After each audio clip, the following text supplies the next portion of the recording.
আসসালামু আলাইকুম রহমতুল্লাহ। সবাইকে স্বাগতম জানাচ্ছি আমার ফেসবুক পেজ থেকে। এসএসসি ফিজিক্সের চতুর্থ অধ্যায় কাজ ক্ষমতা শক্তি, এই অধ্যায়টির বোর্ড প্রশ্ন সমাধানের যে টিউটোরিয়াল ভিডিও, তার মধ্যে এটি একটি ভিডিও। এই ভিডিওতে চট্টগ্রাম বোর্ড 2024 যে বোর্ড প্রশ্নটি রয়েছে সেটি এই ভিডিওতে উপস্থাপন করব, সহজভাবে করা সমাধান করব। তো চলো দেরি করে না করে শুরু করি। দেখো চট্টগ্রাম বোর্ড 24-এর প্রশ্নটা। প্রথম প্রশ্নে বলছে বস্তুটি কত বেগে ভূমিকে আঘাত করবে। কাকে আঘাত করবে? ভূমিকে।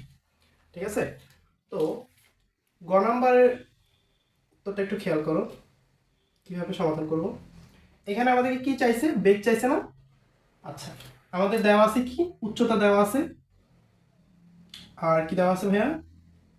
আমরা জানি হচ্ছে জির মান 9.8 মিটার পার সেকেন্ড স্কয়ার।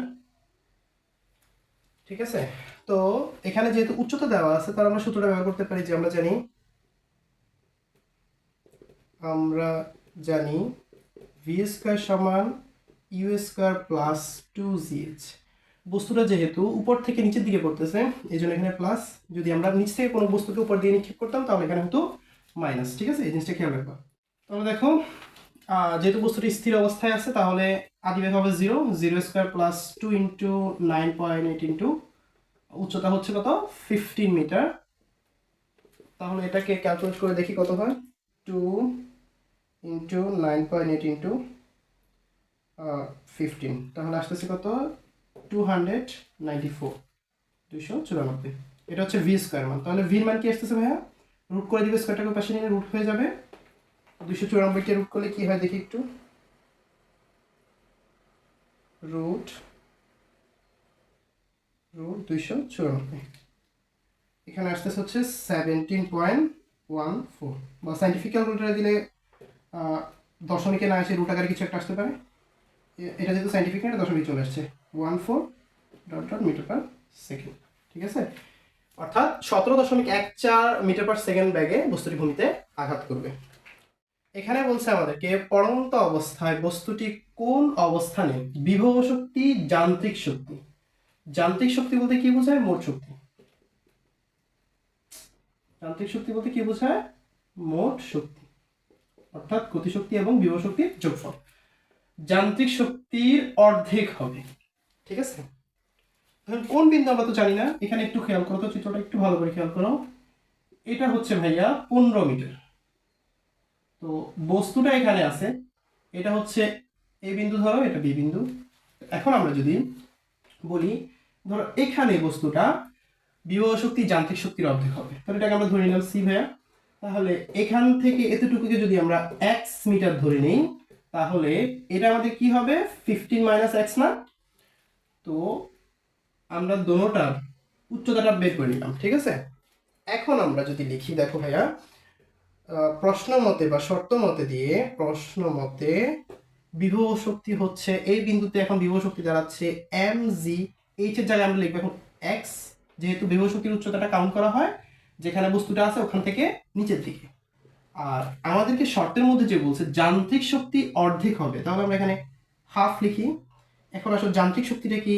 গতিশক্তি প্লাস বিভব শক্তির যোগফল। তাহলে গতিশক্তি half M V square plus গতিশক্তি বিভব শক্তিটা কি? M G X. ঠিক আছে, M G X equal to, এখানে উৎপক্ষ থেকে এম কে কমন নেওয়া যায়, তাহলে হাফ ইন্টু এম, তাহলে ভিতরে থাকতেছে V square. Half into V স্কোয়ারকে আমরা লিখতে পারি ইউ স্কোয়ার প্লাস 2g। এখানে এইচ এর পরিবর্তে লিখতে পারি আমরা, এখানে যেহেতু সি বিন্দুর গতিশক্তির উচ্চতা, তাহলে হচ্ছে গতিশক্তির উচ্চতা হবে 15 মাইনাস এক্স প্লাস, এখানে এম কমন নিয়ে গেছি তাহলে এখানে থাকছে জি এক্স, সেকেন্ড ব্র্যাকেট হবে।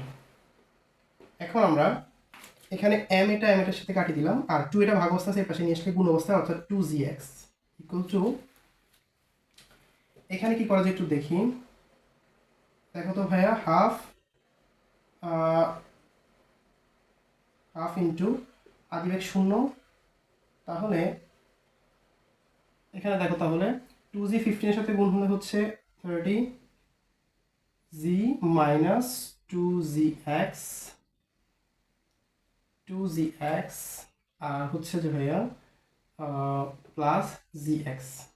ঠিক আছে, তাহলে এখন আসো gxটাকে যদি পাশে নিয়ে আসি 2gx minus gx equal to, এখানে দেখো এটা উপর যদি গুণ করে দিই তাহলে 30g মাইনাস 2gx ডিভাইডেড 2। আচ্ছা, এখন আসি এখান থেকে 2gx থেকে gx বাদ দিলে আর শুধু gx ইকুয়াল টু, উভয় পক্ষ থেকে যদি আমি 2g কমন নিয়ে নিই, আচ্ছা 2 কমন নিলাম, তাহলে আর থাকতেছে 15g মাইনাস gx, তাহলে নিচে হচ্ছে 2 কাটা, তাহলে এখানে gx ইকুয়াল টু আমি লিখতে পারি 15g মাইনাস gx। মাইনাস gxটাকে যদি পাশে কনভার্ট করে নিয়ে আসি তাহলে gx plus gx equal to 15g, তাহলে 2gx ইকুয়াল টু 15g বা x ইকুয়াল টু 15 ইন্টু জি মান 9.8, নিচে হচ্ছে 2 ইন্টু 9.8।